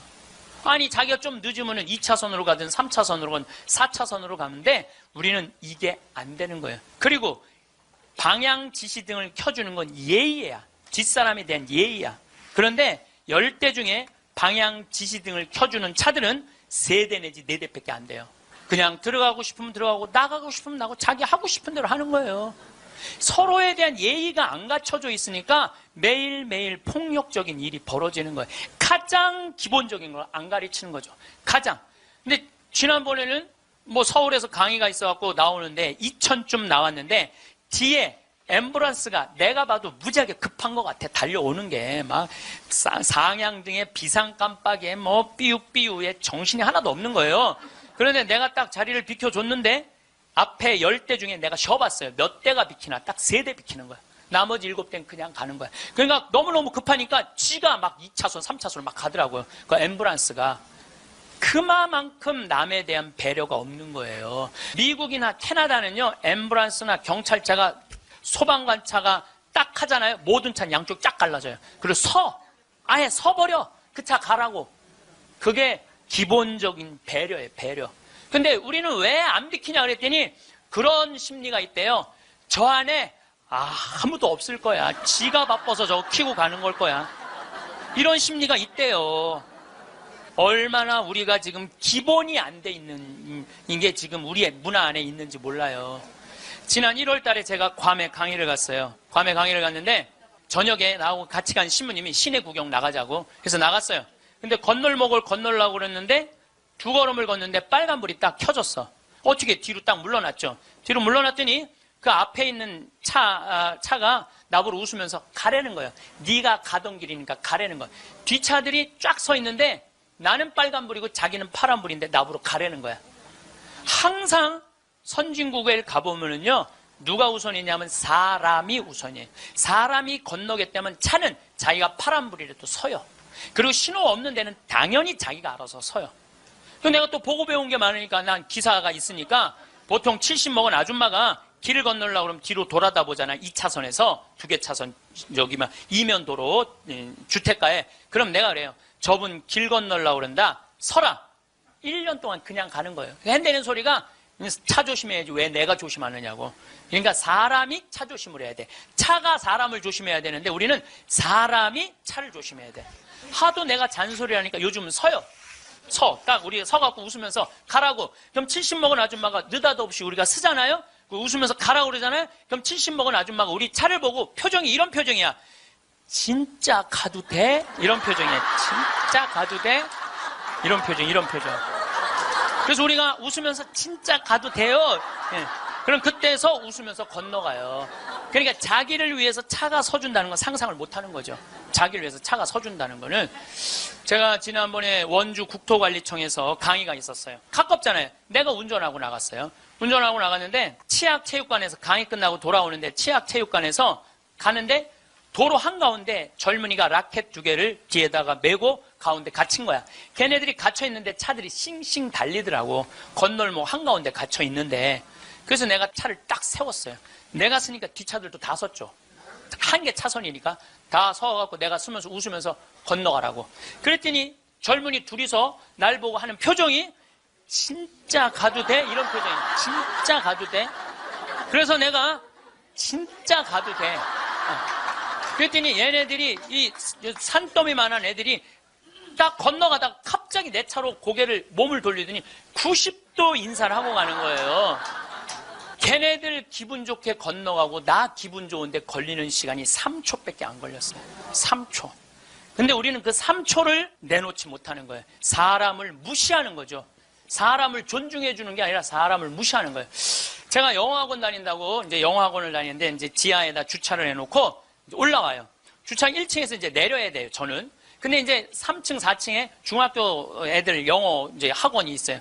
그 딱 내리면은 1층에서 내리려면 애들이 한 20명 서 있어, 바깥에. 엘리베이터 안에 사람이 꽉 차 있어. 근데 내리는데도 걔네들 밀고 들어와요. 학원은 다녀서 뭐해? 가장 기본적인 게 아무리 국영수를 잘하면 뭐해? 가장 기본적인 질서를 안 지키는데 지금 여러분들 자녀들한테 백날 공부 가르쳐봐요. 남을 양보하고 배려하고 남에 대한 어떤 협동이라든지 이런 게 안 가르쳐주면 안 지켜주면 공부해나 마나예요. 지금 대한민국은요 밑빠진 독에 물 붓고 앉아 있는 거예요. 이건 교육이 아니에요. 진정한 교육은 뭐냐면 사람을 존중해 주는 거예요. 자유를 존중해 주는 거예요. 선택권을 주는 거예요. 국정교과서로서 선택권을 뺏는 게 아니고 그게 교육이고 그게 자유고 그게 민주주의예요. 그게 예수님이 원하는 거예요. 어느 누구도 무시하지 말라는 거. 이게 예수님이 원하는 거예요. 여러분들도 우리 삶 안에서 내가 얼마나 사람을 존중하고 사람을 배려하나 좀 생각을 해봐야 될 것 같아. 근데 이게 하루아침에 생긴 게 아니야. 하루아침에 사람을 무시하는 게 생긴 게 아니라니까. 조선 500년 내내 사람을 무시하는 문화가 배 있어요. 누가 조선이 선비의 나라라고 그래. 선비는 10%밖에 안 됐어요. 90%는 평민이고 노비야. 90%는 온데간데 없고 조선이 선비의 나라라고. 그 10%만 위한 나라야. 부자만을 위한 나라일 수가 있다는 거죠. 조선 500년에 대한 이야기는 다음 시간에 이야기하도록 하겠습니다. 네, 감사합니다. 황창현 신부님의 강의가 어떠셨나요? 세상에서 가장 허망한 약속은 나중에 뭘 하겠다고 마음만 먹는 것이라고 합니다. 여행은 가슴이 떨릴 때 가야지. 다리가 떨릴 때 가면 안 된다는 말은 참 명언 중에 명언인 것 같습니다. 여러분들은 현재 하고 싶은 일을 하면서 내가 원하는 삶을 살고 계신가요? 자녀 교육도 시켜야 하고 결혼도 시켜야 하고 부모님도 챙겨야 하고 돈도 벌어야 돼서 하고 싶은 걸 계속 미루며 살고 계시진 않으신가요? 그동안 여행 한번 못 가보고 재미없게 보내셨다면 끝나지 않을 숙제 같은 인생에서 벗어나 이제는 나를 위한 시간을 보내보세요. 세상에서 제일 소중한 금은 지금이라고 합니다. 황금도 아니고 소금도 아니고 바로 지금이지요. 나중에 해야지. 기회가 되면 해야지. 조금 있다가 해야지. 언젠가는 하겠지. 그런 날이 오겠지라고 생각만 하는 사람은 바보 중에 상바보라고 합니다. 나이가 들면 누가 나를 행복하게 해주기를 바라는 거지근성을 버리라고 합니다. 먹고 싶은 거 있으면 내 돈으로 내가 사 먹고 행복하고 싶으면 내가 행복하면 될 일입니다. 나이 들어서 행복이 뭔지도 모르고 살아간다면 그것만큼 불행한 것은 없을 것입니다. 지혜로운 노후, 행복한 인생을 보내기 위해 어떻게 살아야 할 것인지 생각해 보셨으면 좋겠습니다. 여러분, 오늘부터는 꼭 더 많이 행복하세요. 건강하고 외롭지 않고 부족함 없는 노년이 되시길 바랍니다. 이상으로 책틀맨이었습니다. 지혜를 쌓는 당신의 오늘이 아름답습니다. 더 좋은 영상으로 찾아뵙겠습니다.